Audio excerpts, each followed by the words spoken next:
What's going on, guys? Greg here today, bringing a Call of Duty Modern Warfare 2 gameplay commentary. Be watching yet again the Taq-V. I know I made a video recently on the Taq-V, but I have to share this build with you guys because I've been having so much fun using the Taq-V, and I'm not gonna lie, Modern Warfare 2 is at the end of its life cycle, and as much as I like making those videos where I'm going over tips and tricks, Modern Warfare 3 is gonna be coming out, man. Once Modern Warfare 3 comes out, you already know I'm gonna be playing Modern Warfare 3. So the thing is like, I like making tips and tricks videos, but I kind of want to save all that creative energy and juices and topics and video ideas like that, you know, for Modern Warfare 3. So I want to bring you guys the gameplay breakdown still. I want to bring you guys different class setups to play around with. Man, I just want you guys to try some different things here on Modern Warfare 2, alright? I've been starting to play a little more 10v10 recently, so I will have some variety in the game modes that we play on the YouTube channel. You know, we'll have some Domination 10v10, Team Deathmatch 10v10, and Hardpoint 10v10, but you guys know me. I like my higher player count game modes because I like a lot of targets to shoot at, alright? I like being in the chaos. I like trying to aim as fast as possible,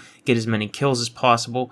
That's just how I roll, so, you know. But anyways, this Taq-V setup is so much fun, and it's not about recoil control at all. As a matter of fact, there is no recoil control on this Taq-V. It bounces a bit, don't get me wrong, it's a little difficult to be consistent with, but I am telling you guys that this setup is a lot of fun to use. So without further ado, I'm going to go ahead and slap it on the screen for you guys so you can go ahead and see, and then I'll have the tunes that follow for about 5 seconds, and then we'll talk about it.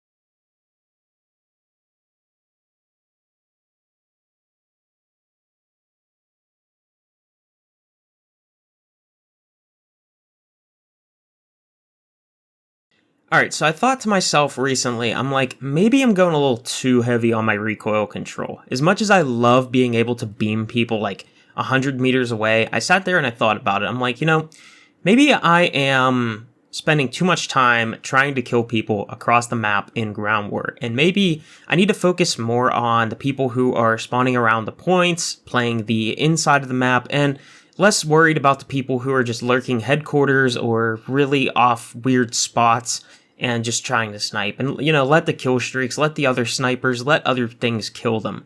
So I decided to switch up how I've been playing ground war a little bit, and I know it might not look too different in the gameplay, but I am really considering the range of this Taq-V, right?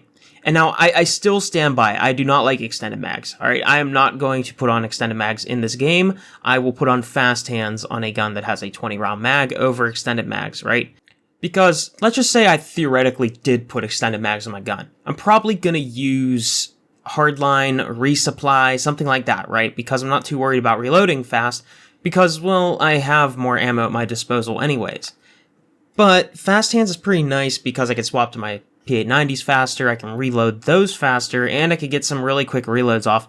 And I feel the Taq-V is a gun that actually reloads pretty quickly with fast hands. By the way, how does this guy not hear me running behind him? I was so confused. He was looking for me, but he was just taking forever to actually kill me. I didn't hear me sprinting behind him, but that really just caught me off guard. But yeah, so anyways, the Taq-V reloads really fast with fast hands, and I just never find myself actually running out of ammo mid-gunfight with somebody. I feel 20 rounds is plentiful, even for multiple enemies with this gun. So yeah, that's why personally for me, I really just like using the 20-round mag combined with fast hands. And you know, if you really do need to run an extended mag on this gun, there are a lot of attachments you could swap out for extended mags. Maybe you want to go loud instead of having a suppressor. Maybe you're not worried about bullet velocity. You take your fights up close and personal, and you just don't care about having that nice hit reg down long range. Then, well, go ahead and drop high velocity for that 30-round mag or whatever it is you want. But me personally, I like having that extra movement speed. I like having the less idle sway, jitter bobbing, whatever it is it does with extended mags. I like having more strafe speed, sprint to fire speed, ADS time, whatever it is. I feel extended mags just completely chalk the overall movement of the gun in this game. And that's why I just again, I never run them. But yeah, so I got the demo clean shot rear grip. I got the X-Line stock. All right, both of these are ADS focused attachments, right? One of them is more sprint to fire, the other one is ADS. And then on top of that, I got the quick fire laser, which the quick fire laser is purely ADS. And then I have the suppressor I chose, I think it's like the Covert V. And this suppressor is a suppressor that is focused only on increasing bullet velocity and suppressing the gun. So it's not a suppressor that is going to give you extra damage range, recoil control, that kind of stuff. And as a result, you only lose like 30 milliseconds of ADS time, which again is countered by all these ADS increasing attachments that I have on the gun. So what we get here, right, not having an underbarrel, no barrel, all that kind of stuff, is we get a real fast and snappy Taq-V, which is just great for taking people out at close ranges and down range as well, just because, well, this Taq-V, like I said, its ADS is pretty quick, and then on top of that, you can move around pretty quick with it, which means you can rush as much as you want, and overall, you just have to control the recoil, which honestly isn't too bad. Well, at least up close. Anyways, moving on to the gameplay in the background here, as you guys can see, I'm controlling the chopper gunner, and I was actually running the advanced UAV, which normally I don't run in ground war anymore, and the reason I don't like to run the advanced UAV is because, well, whenever I'm partied up with, like, let's say, Jor or Grim, or just even in general, if I'm using the advanced, a lot of people, I feel, just don't really know what it does. Like, a lot of the really casual players in this game. And they just start accusing of cheats like crazy left and right, of like, oh my god, walls, like, this guy knows where I'm at, oh my god. And I'm like, man, it really just shows that, like, there needs to be something in this game that lets people know that they're spotted by an advanced UAV or something, because holy crap, does it get annoying. And then on top of that, the shadowban system, if you get reported way too much in a certain time frame or whatever, like, I don't know. It's kind of a mess. So I don't really like to run the advanced UAV. I kind of shy away from running it nowadays because, you know, if I was on console, I would definitely be running it all the time because I can't get shadowban on console, but on PC, I gotta be careful because it does happen every once in a while, and it's really annoying when it does happen because I can't play for a couple days until the developers review my account and then they put me back online. But it's kind of frustrating. I mean, you know, if you're on PC, I mean, you're never safe really from the shadowban system, so you kind of have to be careful whenever you're playing ground war where there's 32 people on the other team or whatever, and, you know, someone could start typing in the chat and say, report this guy, he's cheating, and then before you know it, you have 24 people reporting you at once or whatever, and then all of a sudden something triggers in the system. Now, if you're on console, you don't have to worry because, I mean, unless you've actually played with that account on PC, then you don't have to worry. If you have played with that account on PC, oh yeah, you gotta worry. But, even if you're on console. But if you've never played that account on PC, you ain't gotta worry. But anyways, let's go ahead and talk about the Saeed spawn system, which I'm gonna break down for you guys here today because Saeed, it's got a lot of spawns, and a lot of these maps, they got a lot of spawns. So I think this will help you guys out better understand why I'm looking where I look on the map. And yeah, so without further ado, let's go ahead and take a look at the Saeed spawn system. Now, I'm not going to lie to you guys. There are so many spawn points here in Modern Warfare 2's version of Ground War compared to that of 2019. And the reason of this is it's very simple. It is to reduce spawn trapping, okay? However, that doesn't mean spawn traps aren't possible, because if all spawn points are blocked except one, they will all spawn in one location. Now, this isn't something that happens very often, and that's why I have so many of them marked, is because you have to constantly watch between different spawn locations.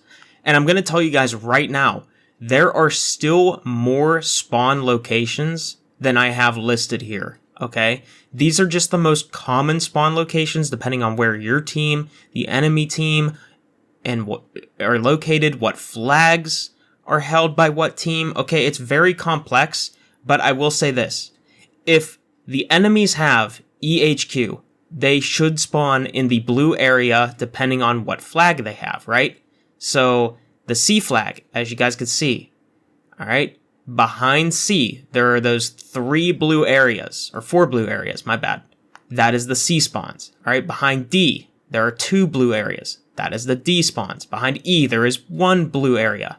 That is the E spawn, okay? I think you guys understand what I'm saying here. So, depending on what flag they own, they could potentially spawn in these areas. And this is where, if you pay attention, you can position yourself and you can pick these people off that are trying to defend the flag, trying to rotate around the map, all that kind of stuff.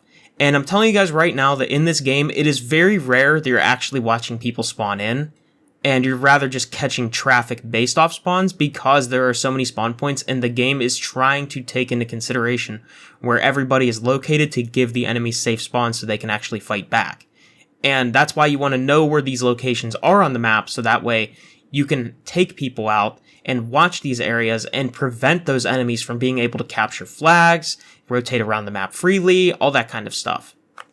So I'll continue to go over this guide for spawns. You know, I'll bring them up again for Saeed whenever I do a gameplay breakdown on Saeed. I'll bring them up for future maps as well. Maybe it's Rohan Oil Fields or Al Malik International. You know, whatever map it is, I'll show you guys the most common spawn points. And some of them are multi-layer spawn points, right? Some of them, they'll spawn above or below, depending on the area. So there's a lot of different things you have to consider. And again, I think Modern Warfare 2, in my personal opinion, did a much better job of how many different spawn points there are on the map, because one, it increases the skill gap of spawn knowledge, okay? Because in 2019, there was only like 2, maybe 3 different spawn areas max. In this game, there's like 7 per flag. I'm not even joking. Like, there's so many spawn points on a different flag. And once people really learned how 2019 played, and they could literally watch people spawn in on a flag and just completely just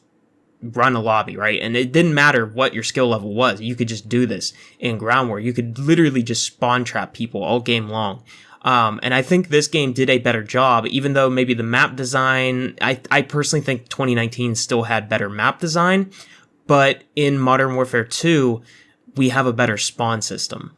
So it overall increased the amount of spawns that you have to memorize. It increased, your map awareness, where people are located on your team, the enemy team, and what's going to influence different spawns. So overall, I think there's give or take to both games, and I'm hoping that Modern Warfare 3 and Ground War uses this advanced spawn system compared to Modern Warfare 2019, but I also hope that the maps, just in my opinion, are a little bit more like Modern Warfare 2019, because I still like those ones better. But anyways, hopefully you guys enjoyed this video. That's a little update on the Taq-V, a little bit of spawns for Saeed, and the new approach, I guess you could say, for Ground War. But anyways, hopefully you guys enjoyed this video. I will see you all in the next one. Peace out.